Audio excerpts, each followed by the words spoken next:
Welcome to Rocksteady Studios and episode 2 of Arkham Insider. Last time we flirted with the all-new feature, Dual Play. But this time we're going to take you on a Dual Play buffet.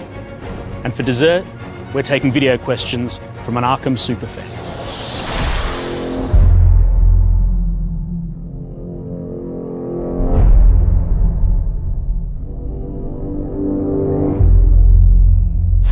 We are back on the world's most comfortable couch, and I'm joined here by Tim Hannigan, the lead AI programmer at Rocksteady Studios. Tim, how you doing? I'm doing great, thanks. How are you? Good. It's been a tough project, right? It has been a tough project, but we're nearly there. Close to the end. I can smell it.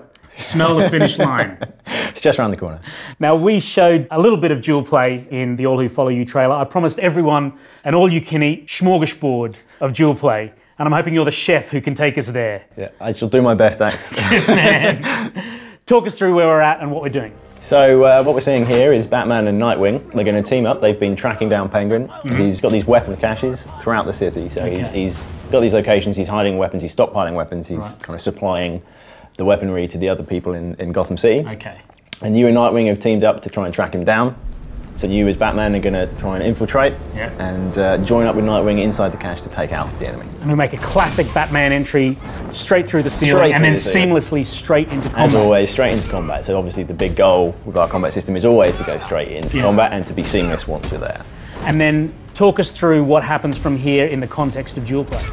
So from here, you're both fighting at the same time. The AI is taking control of the character you are not controlling. Cool. At any point, as Batman, for example, you can switch to Nightwing, and the AI will switch to take control of the other character.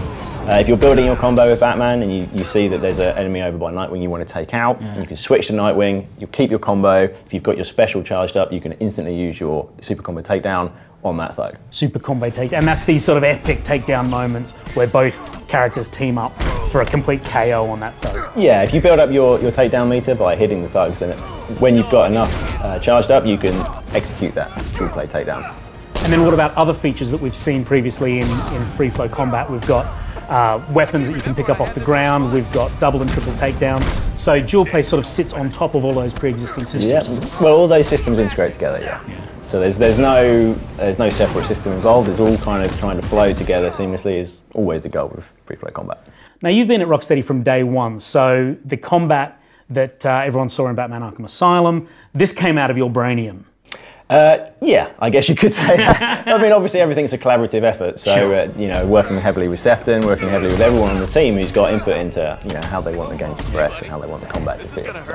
And how does it feel for you, having sort of been there and been so critical in the creation of this? Now it seems like such an expansive new combat system that it's incredible to think of where it came from and now where it's gone to. Yeah, I mean, it is pretty incredible to see where it's come to from those beginnings back on Arkham Asylum. I mean, I remember the prototype days, and it was 2D combat. It was all sorts of different things in the early days, but now to see where it's come, and it's all because because of the input we've had from the team and the ideas we've had and the ways we've been able to progress it.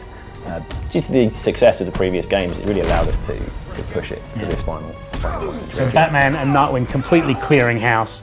It's an epic looking fight. The number of enemies that we've got in combat just seems to be almost out of control.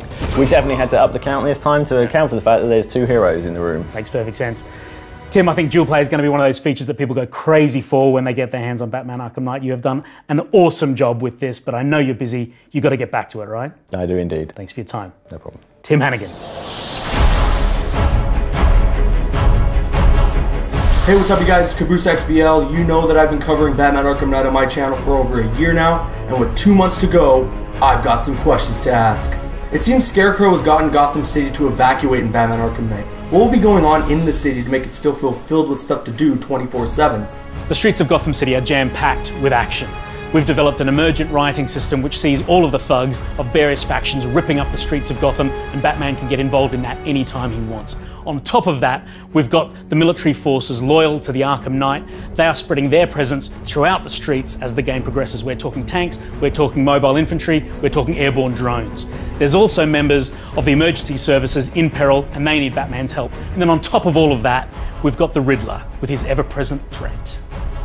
We all know the Joker is dead, but in the Arkham Knight prequel comics, it seems that he's left a permanent scar on Batman. Will we see elements of that within the Batman Arkham Knight story? The death of the Joker at the end of Batman Arkham City had a massive impact on Batman and the entirety of Gotham City. The chaos that Joker represented is no longer there, and that has allowed the Scarecrow to unify all of the forces of the Rogues Gallery, and that spells bad news for the Dark Knight. Besides the Batmobile, of course, what would you say was the most fun and most challenging new feature to create in Batman Arkham Knight? Building out the entirety of Gotham City in immense detail, I think, has probably been the biggest technical and creative challenge for everybody here at Rocksteady. Seeing the Gotham City that we've built come to life has been incredibly fun and so satisfying. But for me personally, I think the dual play features in the game are absolutely incredible. Teaming up with Catwoman for a dual play takedown, nothing beats that. It seems the Riddler is at it again in Batman Arkham Knight. One thing we all love to hate are those challenging puzzles to get the Riddler trophies. How hard are they this time around? If it's bright green and it's got a flashing question mark above it, you can bet your batarang it's going to be tough. The Riddler's back and he is challenging Batman like he never has before. As a team, we've challenged ourselves to come up with some of the toughest riddles we can possibly think of. But we're not sending you out alone. The Riddler informants are also back, but this time it ain't going to be so easy to squeeze that precious intel out of them. Thank you so much for answering all the questions, and if you want to know where to find me, just search CaboosXBL on YouTube or shine that bat signal up in the sky. See you guys later. If you've got any questions for us at Rocksteady, send them in and we'll answer as many of them as we can. That's it for this episode of Arkham Insider. We'll see you next time. And don't forget, be the Batman.